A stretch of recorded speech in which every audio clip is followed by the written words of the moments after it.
Good afternoon, ladies and gentlemen and distinguished guests of all ages.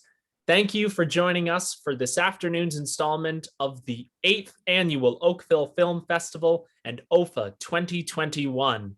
My name is Tyler Collins. I am your host and mediator for this afternoon's live Q&A and also the arts reporter for Oakville News. You can read us online for free every day at oakvillenews.org. If you're joining us for this event, you have just had the pleasure of seeing two short films and the feature documentary, Bangla Surf Girls. This is part of our programming for today's Sunday, day 5 of the festival, and Multiculturalism Day, presented by Zonta International. We've been showing films from around the world with nearly a dozen countries featuring their shorts and features, and part of the proceeds of our day-long passes and individual tickets are going back directly to Zonta International. So by you purchasing a ticket for today's film, you are directly showing your support. And we are so grateful that you have chosen to spend part of your day with us. Today, for our live Q&A event, we are joined by two fabulous writer-directors whose films you have just seen. I'm joined, first of all, of course, by our executive director of OFFA, Wendy Donnan. Hi, everyone. And if you are with us in the shorts program on Wednesday this week, we are joined once again by Paula Ner Dormiendo, the writer and director of On the Fence. She is back with us again this afternoon. Hi, everyone. And finally, zooming in from Bangladesh, from the town of the movie, we are so lucky to be joined by director of Bangla Surf Girls, Elizabeth D. Costa, who is here with us this afternoon. Hello. Out of curiosity, Elizabeth, what time is it in Bangladesh at the moment? It's 12:42 midnight. Oh my goodness.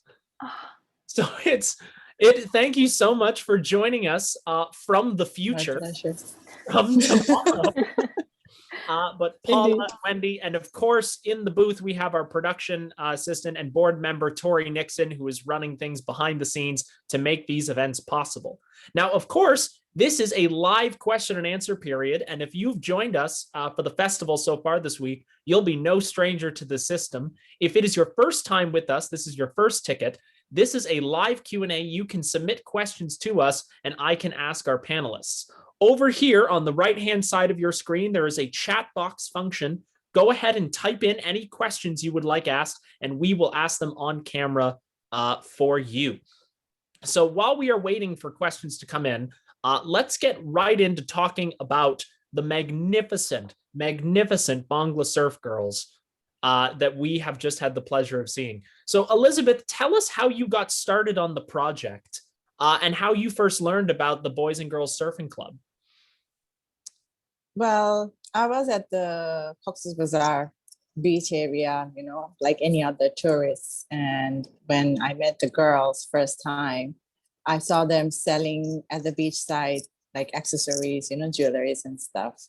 But immediately I saw the same girls were running around with the surfboards. And that's something really kind of shocking to see that contrast. And, it's something immediately, I started talking to them and I became a really good kind of sisterhood with them.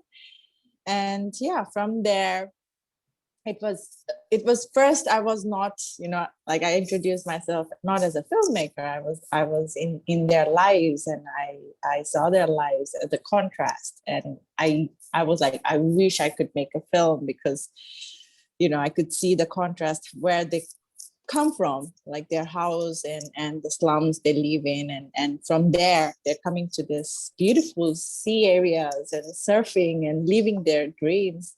It made me realize that this is a film or this is a story that needs to be told. And then I was lucky to be able to, get introduced to my producer because I was working with her for another project that she was doing, Lalita Krishna. And then, she was like, immediately she heard and she was like, can we do something? And I was like, yeah, why not? So, she trusted in my passion and I think that was kind of boost to, carry on filming for 3 years. And you were so further inspired by the story of the surf club. You're not just zooming from Cox's Bazar tonight. You have just moved there yourself from the city, and you're now taking up a new permanent home there. Indeed. Yes, I'm here in Costa. What do you think is going to change now that you yourself are a member of the Cox's Bazar community? I think when me and Lalita, my producer, Lalita Krishna, when we started this project, one thing was in our mind is their future, girls' future, and how sports can bring this, give this agency. It's like how sports can be that medium for these girls to live their dreams. And one thing was in our head is like, by making this film, we have to get this word out to the world. And now that's like all your words gives me so inspired. Like I'm so inspired that you're saying how you enjoyed the film. After seeing this, that people are giving feedback and trying to help these girls, I was like, this is something. I wanted to move to another city, then I chose Cox's Bazar, and then I realized this is something I can maybe be a little closer to these girls, at least give a little push. I cannot interfere in their life every day, but at least a little push to them to so that they don't become like demoralized or something. So I will take it as a chance that I'm here. There's a lot more I want to ask about the girls' lives and about what's currently going on there, and we will come back to that. But we're specifically in this session talking about documentary filmmaking too. That's kind of the connecting thread behind the work of this ticket package. So I'd first like to start with Elizabeth, and then Paula will go to your process. But Elizabeth, you mentioned that it was a 3-year filming process capturing this story on camera. Talk to us about the pre-planning process and what it takes before you film, while you were filming, and then after you were filming to put all parts of the story together. In short, I would like to say that I always talk about story, and access. That's something is really important to me, because if I don't feel 100% with someone or a story, it's hard for me to even write a single proposal. So when I getting to know them that time, as I said, Lalita came on board, and she is also my mentor. Like she gave these advices, like we should make, small pieces and get it out of, Bangladesh and show it in festivals to get some advices. We did, in the same year after doing a small demo show reel, I went to ITFA, and there were some meetings that we arranged, and oh my gosh, those feedback were really, really helpful. I needed to hear that what I'm doing is not wrong, because it's my first feature, and the nervousness and everything was also back in my mind, and I was not 100% confident, though Lalita was like, I am confident on you, but I was like, no, I don't think so. But from there, we took it further. We used to talk. It was like a collaboration between me and her, because a lot was going on, and I was filming here, and to curate the whole stories one after another, I felt I was working. At first, I felt I was working in silo, but she was there. We could talk. I could vent. And at the same time, when with our demo reel, I got into Chicken and Egg Pictures in 2017. So that mentorship was like add-on to this whole, process of filmmaking. And I had questions, and those questions were partly answered. Sometimes it was like, oh my gosh, which zone should I take in? Of course, confusions are there. But one thing I always believed is my story. I believed in my story. I knew this is a story needs to be told. And my goal was, the goal was like already clear, like from day one, that this is a story I want to tell the whole world. And only way I can say this is by keeping this access, like keeping their trust. And girls trusted me, as you can see in the film. They really understood the process of these 3 years, that it will take time. This is not like a drama or fiction film. This will take time. And if they want to tell their stories, they should trust me on that, to let it, take it out of the world. And yeah, day by day, we curated scenes. And at the end, all the footages were translated, because it's not in Bangla dialect. So that was like 11 volunteers work from Cox's Bazar. I trained them how to work on using software, like special software that we use with our time codes. Sorry, it's raining here. Can you hear me? Yeah, we can. Okay. So it's we did the edit in Canada, first in New York and then Canada, and then it was like a remote working and great experience, and I learned a lot. Well, this commitment to time and I think trust of your subjects was an important figure, as well as on the fence, especially trust of your subjects, as we had the 5 different stories interspliced, Paula, in your short. Can you tell us about the process of deciding which stories you wanted to tell and how you combined them together in your terrific short film? It was, unlike Elizabeth, I actually, my idea had come around my 3rd year of college at Sheridan. And anybody who goes into Sheridan in your 3rd year of film has to pitch a mandatory documentary. So I knew that going into my 3rd year, I wanted to pursue an idea that meant a lot to me, but I wasn't sure if anybody was, willing to or had any interest in the actual idea, because having gone through, my experiences with the topic of this disconnect with culture, I didn't really know if I felt really alone in it, because I hadn't talked about it with anybody else.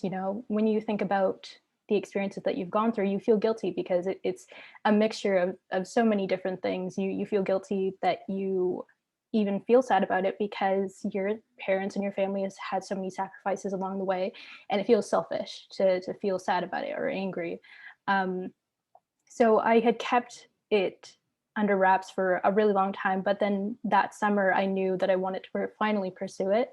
And I don't think it was really I don't think it was until time for pitching that I was really confident in it and realized that there are other people who want to really take part in this and who have felt the same way. I remember going into pitching after they had finally greenlit the idea, and the process is that you pitch it to your cohort and people come forward and say if they're interested in a role or any position in the film. And after I had pitched, there were people coming forward. Sometimes they were crying or teary and shaking, telling me that they wanted to be a part of it, and it was really overwhelming. But it was really beautiful. And I think at that point I knew that anybody who was willing to be a part of the film, because at that point, I had made it clear that anybody who was going to be a part of the film, there's the good possibility that you're going to be in the film. What did that mean to you to have so many people volunteering and wanting to participate, both in front of and behind the camera? It felt so encouraging. My heart was really warm that day. I was just so overwhelmed because, not only do you have people believing in this idea and in your story and in the film, but you also suddenly, because I was the director and writer, you only realize at that moment that you have this great responsibility to pay, to make sure that their stories are told with respect and justice. So at that moment, it was really overwhelming, but it was overwhelming in a beautiful, really beautiful way. I ended up crying that day too, and just making so many connections that day. So it was really beautiful. As for picking out these stories and deciding who would actually end up in the film, it was really difficult because it's difficult to say no to the people who want to be a part of the film and who want to tell their stories, because I think everybody wants has that inherent, feeling of wanting to just open up and to tell their stories. But I think 5 people in the end was what was decided.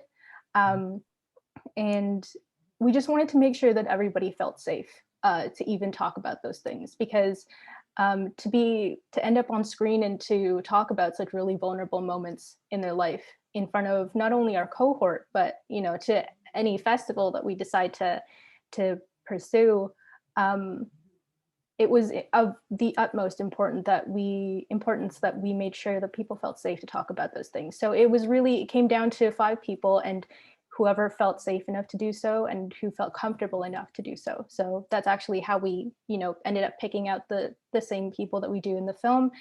As for my involvement in the film, that actually wasn't part of the original plan. I was one of the few people who were really uncomfortable with the idea of being on screen, as anyone would be.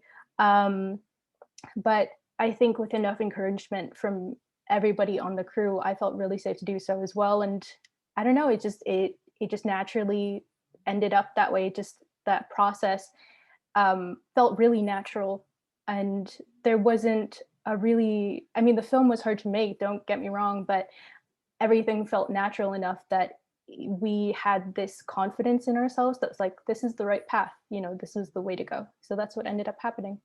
So you were mentioning earlier kind of the balance in your relationships between honoring your parents of the past and forging your own future, because forging a future is a big similarity between both of your movies. But in Bangla Surf Girls, right, it's very much about forging beyond the expectations of parents, most of whom are not supportive.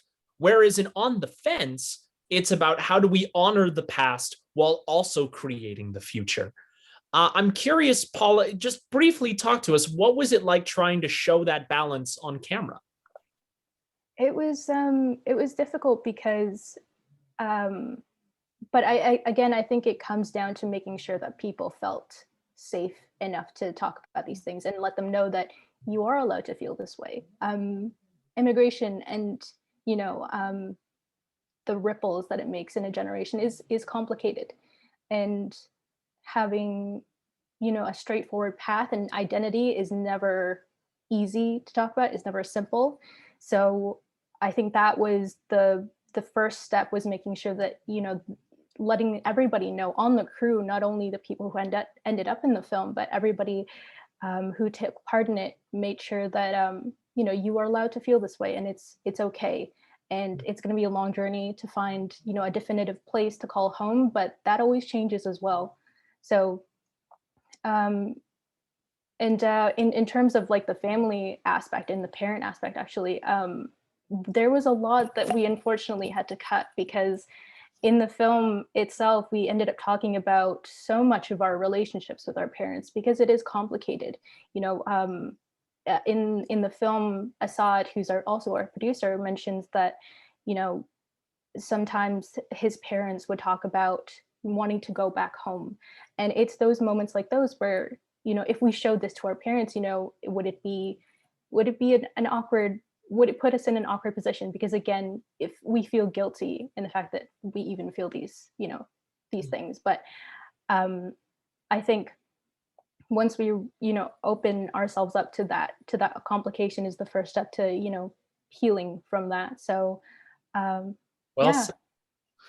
Now I'm curious, have you two, Elizabeth and Paula, seen each other's films? Yeah, I'm not finished it just yet because it started at 1 and I had to log on for the live event. Yeah, so. Yeah, Elizabeth, have you seen On the Fence? I'm so sorry, I haven't yet. Totally. I'm sorting out my internet and then going to sit down properly. Your internet's actually terrific. It's funny. We've had some guests in Oakville, actually, where the event is happening, and your internet is better than theirs, even though you're on the other side of the world. So, Paula, what I'd like to do, of what you've seen so far, this is an exercise we've done in a couple of these Q&As. Could you tell us about one specific scene that was poignant or your favorite or really impactful to you? And then Elizabeth, you tell us the story behind how you made it. I think, let me There's so many beautiful moments in this film, like, and I haven't even finished it. Right. But I found several too, but the first one that comes to your head, something that stood out to you.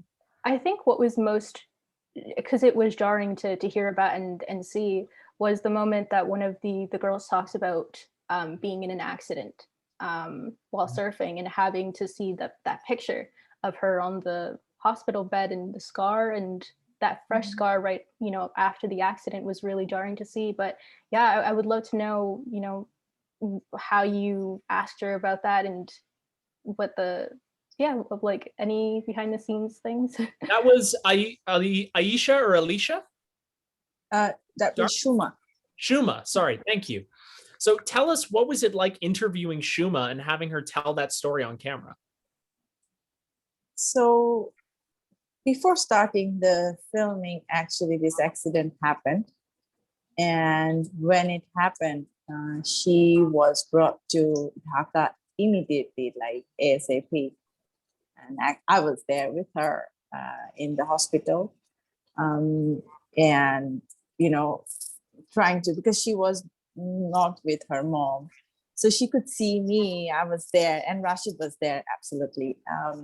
Even we posted, I remember I was going to the hospital and I posted something on Facebook. There is a group in Bangladesh, and immediately people were like, how much we can send? Do you need money? Wow, already the money was, you know, people were trying to help.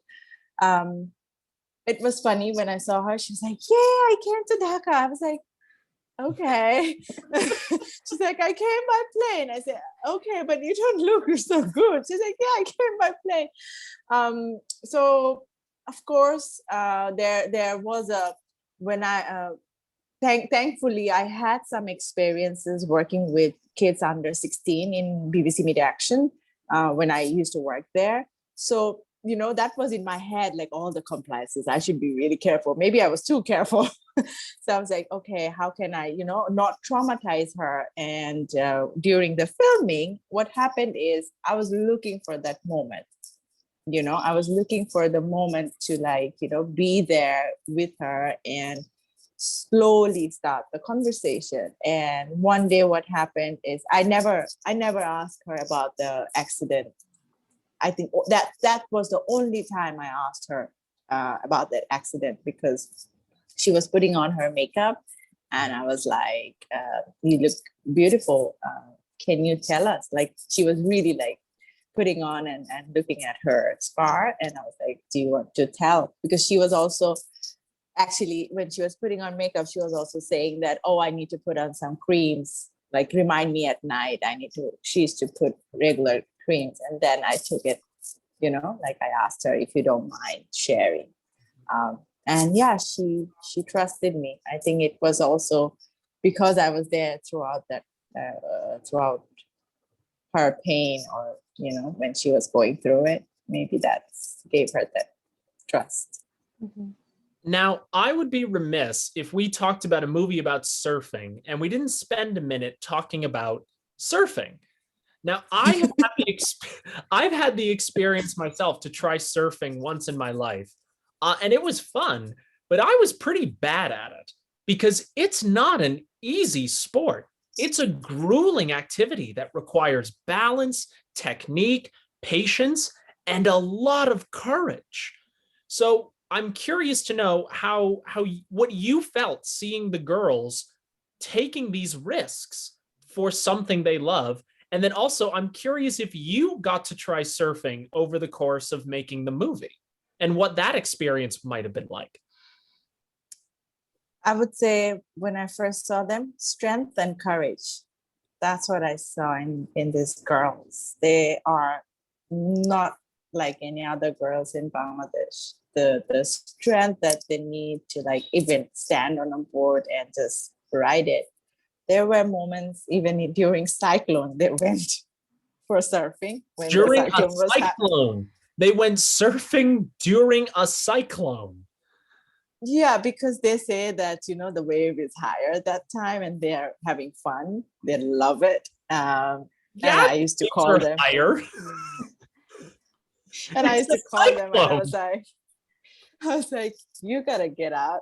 and just go straight to your house. What is the news saying? So, they used to tell me, oh, it's like a washing machine wave. Because washing machine is like wishy-washy, right? So when your clothes are, when it's happening. So that's how they used to say that, it's that washing machine wave, like it's giving you lots of lots of waves as well as punches from every single side. So I was like, okay, basically, I don't know how to swim. And yes, during the filming, You don't know. Okay, so you didn't know how to swim, and during filming, then what happened? During filming, everyone knew that I don't know how to swim. Girls tried a lot, but I was so focused. But every time I would take on my camera, I can go really, I would forget that I'm in the sea area. But without camera, I'm like, I'm not going. So they tried several times. But in my mind, I was like, I want to finish the film before I die. So since you have finished the film, have you tried surfing? Yes. So I kept my promise. Yes. So I kept my promise. Last year, I was like, okay, the film is done. And finally, it's with Lalita right now. If I die, it's fine. So last year when I tried, oh my gosh, I could feel each and every word these girls were saying. That nanosecond when I stood tried kind of on the board, that something is, I can give up anything in this world just to be able to stand on that board. It's just that feeling of winning to yourself. And it's not about showing others, like you feel accomplished inside. I could connect what the girls were saying. Which is kind of really magical. It was a magical moment. When I watched the movie with my fiance, she turned to me and said, what impresses me is how the film is showing them getting to be kids and having this joy in their lives, that they're allowed to do something that makes them feel themselves. Why is that important to you as the director? Why is it important that we capture seeing this on camera and showing it to other people? Well, as a director, I would say that, stories like this don't come out of Bangladesh every day. We don't see stories of, passion, courageous girls, empowering girls, and who wants to live their dreams. And me, myself, I think I have a fight as well, being a woman in Bangladesh. My dad was against me when I was studying journalism and film. He didn't talk to me for 5 years. So I felt like, I was in the journey of rebel group. And at the same time, trying to do something that representing my country in a way that world has never seen.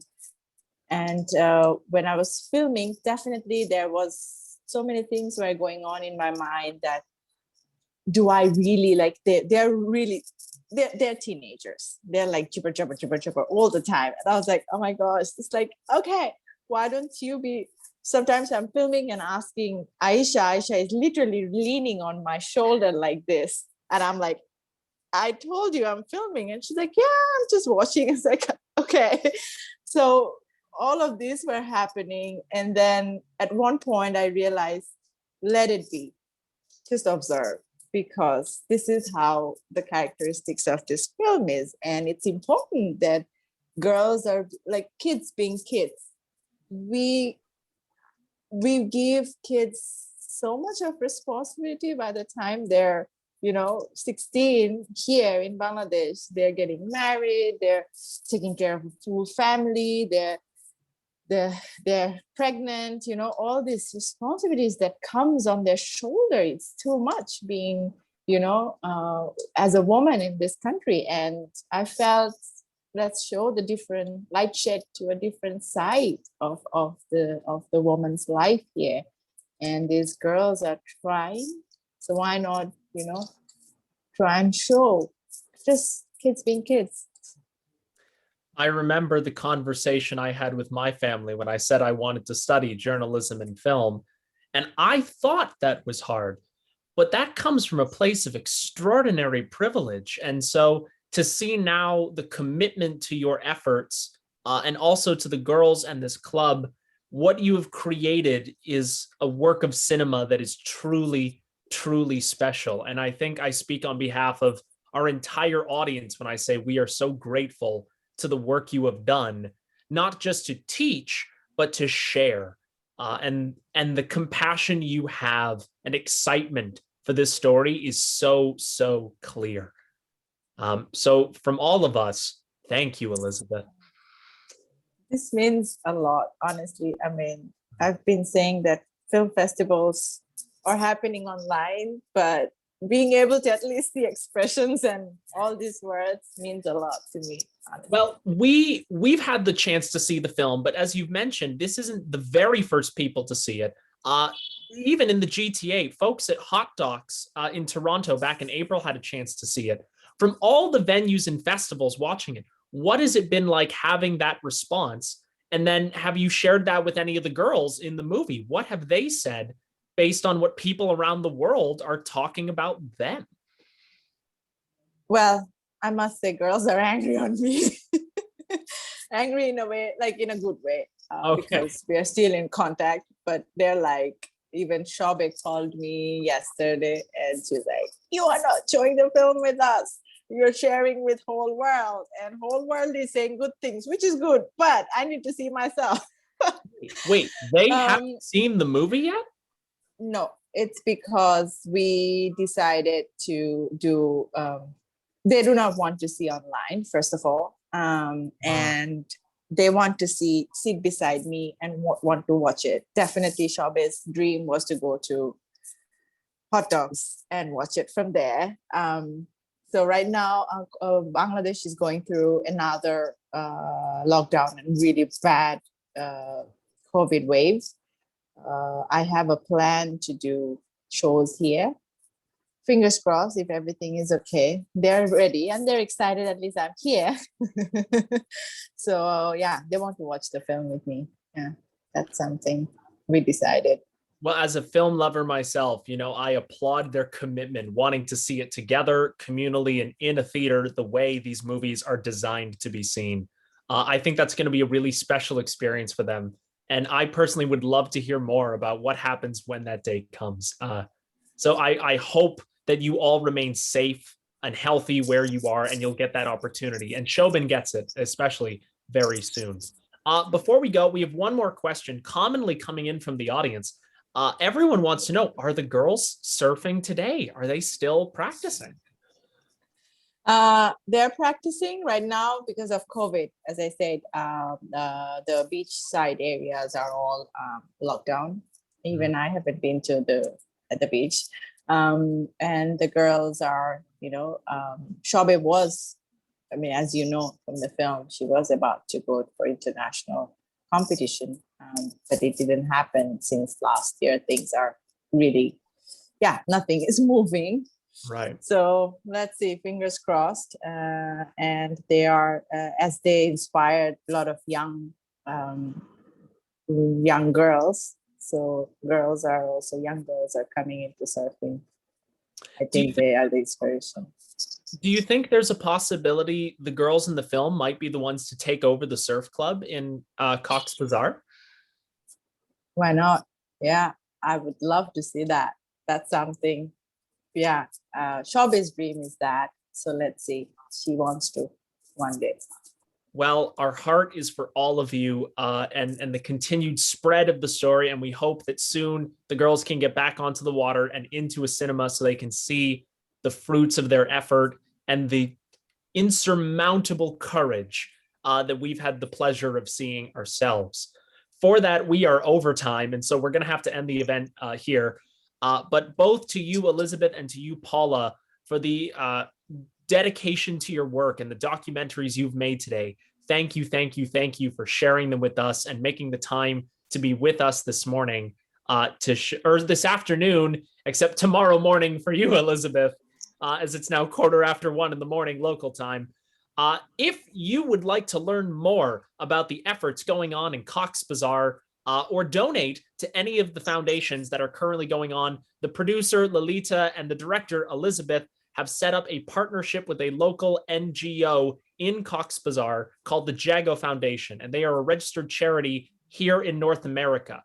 They have created a sustainable program to ensure steady food supplies for the households that you've seen featured in the movie, and this will allow the girls to pursue their own goals without being forced to work to support their families. If you would like to directly support the Jago Foundation, there is a website that is available on the OFFA website. We'll put it up there, but also you can go to www.jago.com.bd for Bangladesh. Again, that's www.jaago.com.bd, and you can give direct donations, support, and learn more about the Jago Foundation at that site. I know they would love to have all of your support. If you were equally as convicted and fell in love with this organization as I have from seeing the film.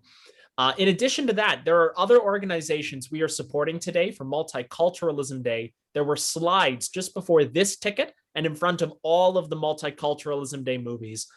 You can go on a playback to see the intro to this movie if you would like to see the links that were on those slides. If you would like to learn more beyond that, you can email us at contact@offa.ca, and we would love to send you more information about these organizations. Don't forget, however, your ticket purchase or pass purchase for all the features today alone already is sending money. $10 from every pass is going to Zonta International as our single ticket sales. I know that's a lot of organizations to support. Don't forget, there is a playback on this, the film, and a Q&A for the next 7 calendar days until next weekend, which would be Saturday, July 3rd, in which you can come back and see this information and the film again and again. Please use these resources. I think that's everything, but there was a lot of notes on this one. Am I forgetting anything, Wendy? I don't want to end this. I think we got it. All right, I think that's everything. So on behalf of Wendy Donnan, the executive director, please, audience, join me in thanking Elizabeth D. Costa and Paula Ner Dormiendo for joining us this afternoon. A special thanks also goes to Tori Nixon, running our technical production behind the scenes. We are grateful to her help all the time for setting things up for us. But the festival is not over. There are more tickets today. A Girl from Mogadishu is going to start at 4:00 p.m. Eastern time. And then we have a double bill at 7 p.m. Her Stories and the Names of the Flowers. We also have more features and 2 more shorts programs on the last 2 days of the festival, tomorrow, Monday, and Tuesday night, with our closing film as well. There are so many more events, and tickets for past events are still on sale if you want to catch up on all the movies. There's so many great other events happening today for Multiculturalism Day and also for the festival at large. You've heard me talk, plugging a lot of great things, but we are so grateful you chose at the least to spend part of your day with us. You picked such a great movie. What a wonderful chance we've had to have this special Q&A. So again, Elizabeth, Paula, thank you, thank you, thank you. It's been a delight speaking with you this afternoon. Whether you are in Bangladesh or in exotic Oakville, please stay safe wherever you are. Thank you for joining us and enjoy the rest of the 8th Annual Oakville Film Festival. Have a great day, everybody. Bye. Thank you. Bye.